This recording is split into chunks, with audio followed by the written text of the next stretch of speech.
Eu estou falando com vocês aqui nesta sexta-feira, são 4 horas e 30 minutos da tarde.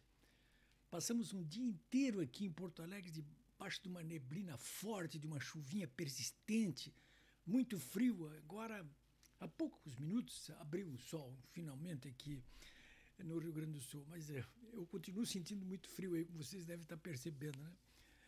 Olha aqui, dá uma olhadinha aqui, olha. Estou vendo esse chapeuzinho aqui atrás de mim. É do Trump. Não vou desistir. Bom, olha, eu passei o dia todo hoje buscando informações, inclusive produzindo análise no meu blog polibiobraga.com.br. Vamos lá dar uma olhadinha a respeito dessa medida de força aplicada pelo ministro Alexandre de Moraes contra o Bolsonaro, inclusive aplicando-lhe aí tornozeleira eletrônica, proibindo ele de falar até com o próprio filho.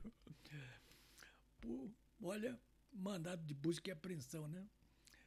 Bom, mas antes de aprofundar qualquer análise a respeito desse novo episódio grotesco movido pelo ministro Alexandre de Moraes, nessa verdadeira caça às bruxas que move contra o Bolsonaro e que hoje configurou o episódio mais detestável de ódio entranhado contra o ex-presidente, pelo menos até aqui, antes de aprofundar qualquer análise, eu quero citar dois ensinamentos que me parecem apropriados para este caso agora aqui.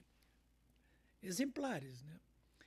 Primeiro, eu cito Erasmo de Rotterdam, filósofo Erasmo de Rotterdam, que no seu clássico Elogio à Loucura deixou claro que existe bastante lógica na loucura. O Erasmo, não estava se referindo à loucura como nós a entendemos aqui, mas mais loucuras como essa do Moraes. Eu cito o Elogio à Loucura porque recebi muitos recados, e o mais recorrente deles é me chamando a atenção para o fato de que Moraes esperou o Congresso entrar em recesso para usar a força contra o Bolsonaro. O deputado federal Zucco, líder da oposição, já tinha me dito isso numa nota oficial hoje de manhã. E esperou passarem 24 horas depois daquela carta do Trump aí, de apoio ao Bolsonaro e exigindo que o STF pare com essas perseguições contra ele.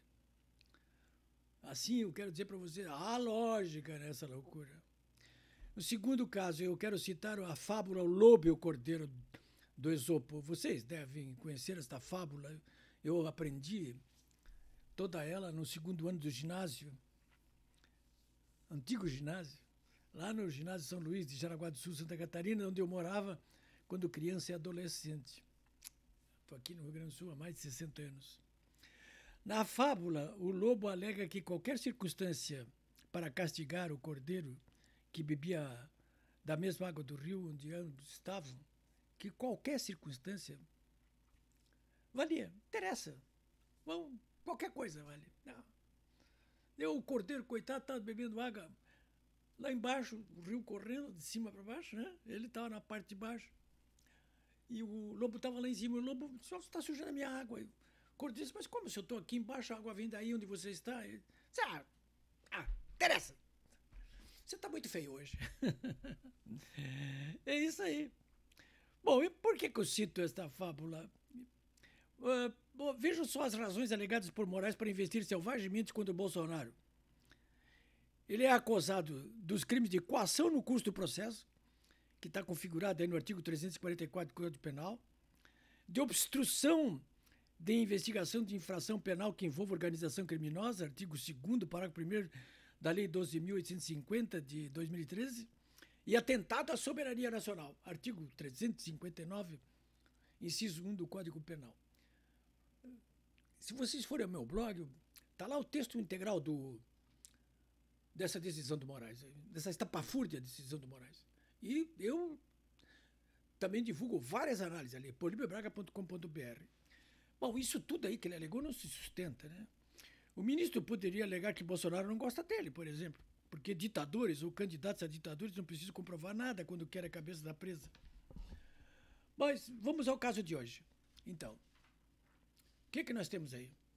A decisão de Moraes surge 24 horas depois, como eu já disse, de Bolsonaro ter recebido a carta do Trump, né? Moraes e seu Supremo afrontam o governo dos Estados Unidos, incorporam a reação destemperada de Lula contra o Trump e parte para cima do agora, né, do maior líder da oposição do Brasil. A oposição classifica esse ato de Moraes como ilegal e criminoso. Está espiado isso aí. A Polícia Federal, como você já deve saber, cumpriu, e eu informei no meu blog, cumpriu mandados de busca e apreensão contra o ex-presidente Jair Bolsonaro na manhã dessa sexta-feira. Os mandados foram cumpridos na casa do ex-presidente em Brasília e endereços ligados ao PL, a legenda do Bolsonaro. Entre as restrições aplicadas por Moraes, Bolsonaro terá que passar a usar tornozeleira eletrônica, já está usando, não poderá mais falar com seu filho Eduardo Bolsonaro, não poderá acessar as redes sociais e não poderá falar com ninguém que esteja aí sendo investigado ou sendo denunciado ou sendo processado no âmbito desses inquéritos de fim do mundo aí, como diz o Marco Aurélio Mello, né? E, olha, pasme só, ele vai ter que cumprir prisão domiciliar de noite, hein? Tem que ficar em casa, das 19 horas até as 7 da manhã. E não pode nem chegar perto de embaixada nenhuma aí.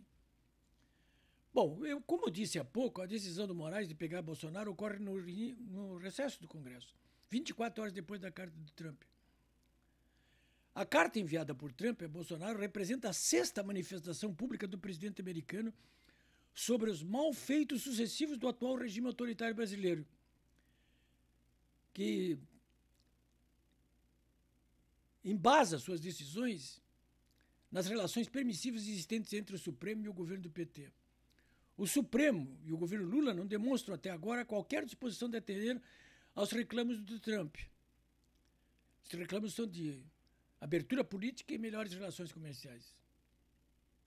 O atual regime autoritário não tem bala na agulha, no entanto, para esse confronto. Não tem bala na agulha. Vocês vão ver isso logo em seguida. Esse enfrentamento ele já está agudizado e vai levar a uma crise institucional que terá que ser resolvida através do impeachment de Lula e da contenção do Supremo, por parte do Congresso. Queira ou não queira, não tem como. O consórcio Supremo e o governo Lula não conta com apoio popular e nem político para manter de pé as suas atuais bravatas. De modo que é bom que se dê conta a oposição que está tirando notinhas hoje e reclamando pelas redes sociais. A hora agora, é claro, de agir politicamente, mas não só através da retórica, mas chamando o povo para as ruas, para que se manifeste junto com a oposição em favor de Bolsonaro e exigindo que o Congresso cumpra o seu dever e contenha essas aves de mau agouro aí que continuam rondando sobre as nossas cabeças e tentando nos intimidar a todo pano. É isso aí.